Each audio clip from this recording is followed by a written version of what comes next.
Hello students, अब हम देखते हैं एक्सरसाइज 9.2 का क्वेश्चन नंबर 16। इसमें हमें गिवन है between 1 and 31 m numbers are inserted in such a way that the resulting sequence is an AP। हमारे पास 1 और 31 है, उसके बीच में हमने m नंबर्स इंसर्ट कर दिए इसके बीच में। तो जो हमारे पास जो सीरीज़ बनी वो होगी AP सीरीज़। तो हमने कितने नंबर इंसर्ट किए हैं? m number.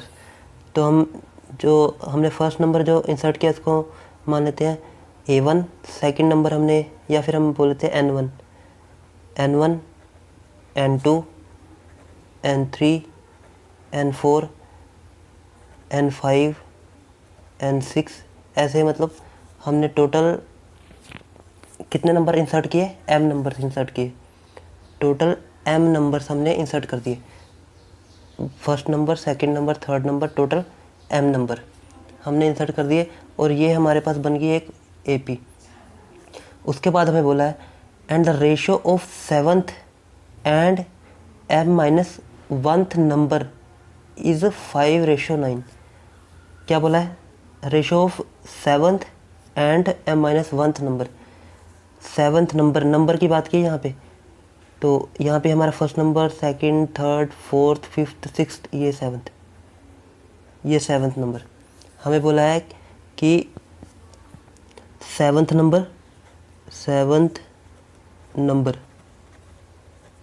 और m-1th नंबर,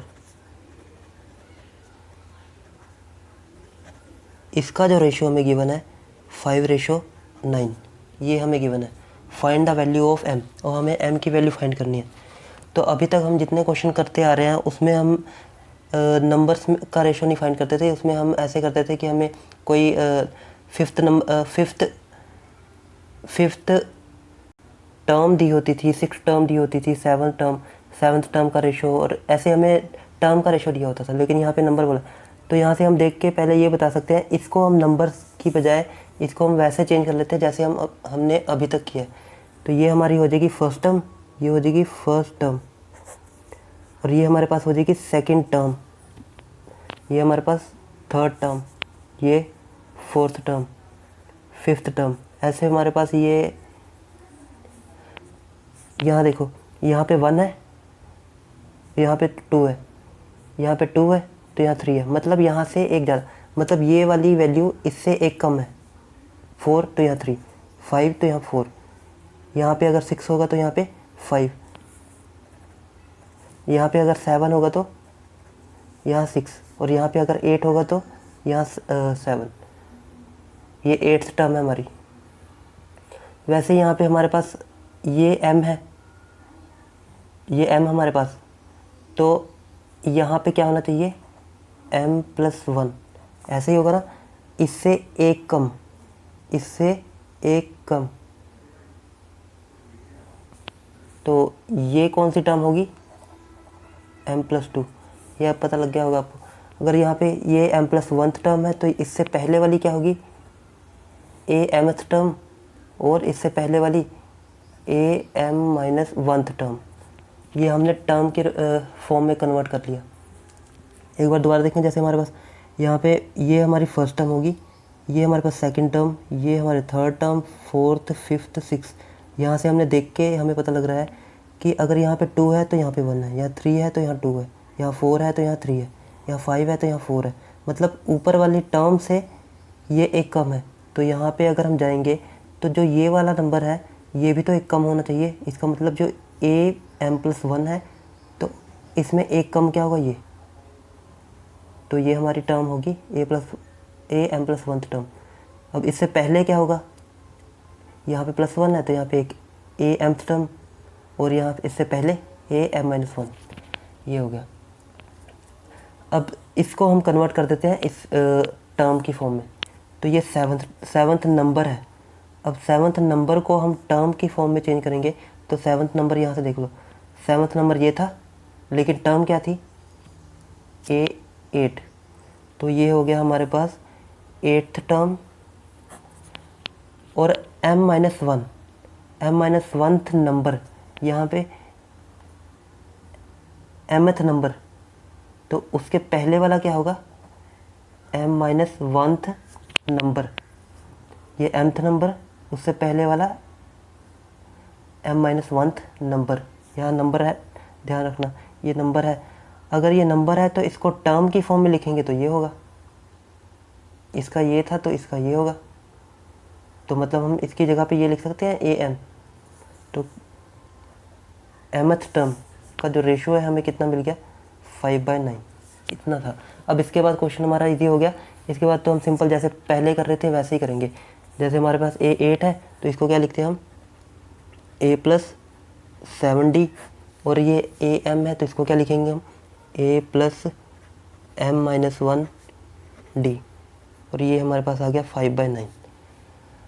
अब यहाँ से इसको क्रॉस मल्टीप्लाई कर देंगे तो ये 9a, ये यहाँ पे हो गया 63d, और ये इधर 5a plus 5m minus 1d, तो ये इधर ट्रांसफ़र करेंगे तो ये हो जाएगा 9a माइनस 5a, और ये वैल्यू उधर जाएगी तो ये हो जाएगा 5m। अब इसको मल्टीप्लाई कर देते हैं, 5md माइनस 5d, और ये इधर आके माइनस का 63d, इसको माइनस करेंगे तो ये हो जाएगा 4a, और यहाँ से 5md, और ये हो जाएगा माइनस का 68d। अब यहाँ पे हमारे पास जो फर्स्ट टर्म है, फर्स्ट टर्म तो हमें पता है क्या थी, फर्स्ट टर्म हमारे पास थी 1, तो यहाँ पे हम फर्स्ट टर्म पुट कर देंगे, ये हो गया 1, यहाँ से 5md माइनस 68d, ये हो गया 4, और इन दोनों में से d कॉमन ले लें तो ये हमारे पास रह गया 5m माइनस 68, इतना हो गया। अब हमें पूछा था क्वेश्चन में find the value of m, तो हमें m की वैल्यू फाइंड करनी थी, लेकिन हमें यहाँ पे दो वेरिएबल दिख रहे हैं, एक तो d दिख रहा है, एक m दिख रहा है। तो हम अगर यहाँ से d की वैल्यू फाइंड कर ले तो m हमें मिल जाएगा।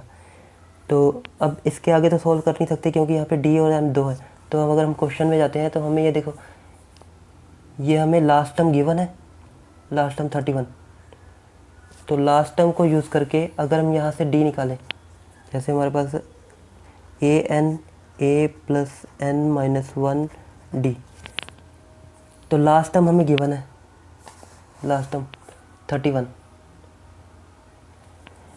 लास्ट टर्म 31 हमें गिवन है। अब यहाँ से अब हम ये सारी वैल्यू पुट करते हैं और हमें यहाँ से d मिल जाएगा। तो यहाँ पे हमारे पास ये जो an होता है ना, ये होता है हमारे पास लास्ट टर्म, इसको an को हम l भी बोल सकते हैं, लास्ट टर्म। तो हमारे पास ये लास्ट टर्म है क्या, ये हमारे पास लास्ट टर्म है 31, तो यहाँ पुट करते हैं हमारे पास 31, और a हमें कितना दिया था, a हमें दिया था 1 प्लस, अब ये लास्ट टर्म थी क्या, यहाँ से अगर हम देखेंगे तो यहाँ पे हमारी लास्ट टर्म n नहीं है, यहाँ पे हमारी लास्ट टर्म ये है am प्लस 2th टर्म, ये थी हमारी लास्ट टर्म, ये हमारी लास्ट टर्म है am प्लस 2। तो मतलब अगर ये हमारा फॉर्मूला बन जाना था ऐसा, am plus 2th term a plus m plus 2 minus 1d, ये बन जाएगा। मतलब यहाँ पे हम लिख सकते हैं n की जगह पे m प्लस 2, क्योंकि लास्ट टर्म हमारी कौन सी है, ये वाली am प्लस 2, यहाँ से माइनस 1 और d, और इसको हमने सॉल्व किया 31, ये 1 को इधर लेके आएंगे तो ये हो जाएगा m और ये प्लस 1d, इतना आ गया। यहाँ से ये हो गया 30 और ये m plus 1d, d equal to 30 upon m plus 1, इतना आ गया। अब d की वैल्यू इसमें पुट कर सकते हैं,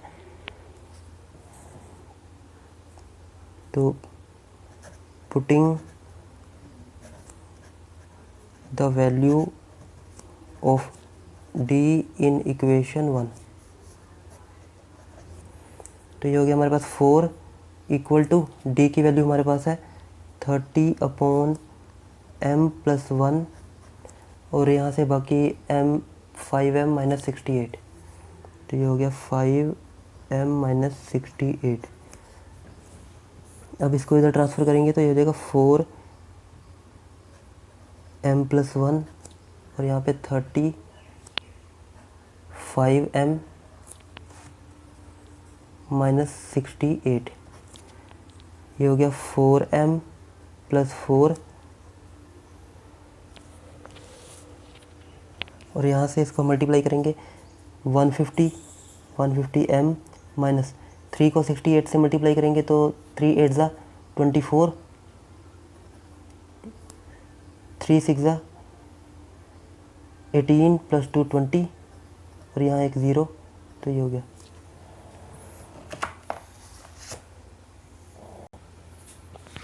अब यहाँ से अब हम m वाली वैल्यू को एक तरफ कर लेते हैं, तो ये हो जाएगा 150m माइनस 4m, और ये वैल्यू इधर आएगी 4 प्लस 240, तो यहाँ से ये हमें मिल गया 244, और ये हो गया 146m। यहाँ से हमें मिला 244 और 146m।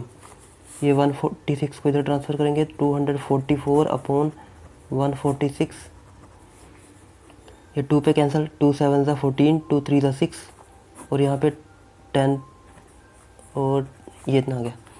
अब ये कैंसिल नहीं हो रहा, अब इसको डिवाइड करके देख लेते हैं, तो यहाँ से 122 और ये 73, तो ये जाएगा 1 पे 73, और यहाँ से 9, और यहाँ पे रह गया 9 में 272। अब यहाँ से हम देखेंगे कि ये किस पे कैंसिल हो रहा है, यहाँ पे 3 है, यहाँ पे 2 है, तो 3 4 ज़ा 12 होता है, तो हम देख लेते हैं 4 पे शायद कैंसिल हो जाए।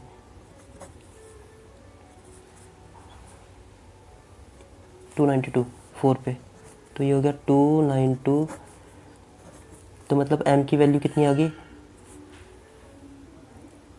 m की वैल्यू हमारे पास आ गई 14, तो हमें यही फाइंड करनी थी। तो आई होप आपको क्वेश्चन क्लियर होगा। अगर कहीं पे भी आपको डाउट हो तो आप कमेंट करके पूछ सकते हैं। Thanks for watching.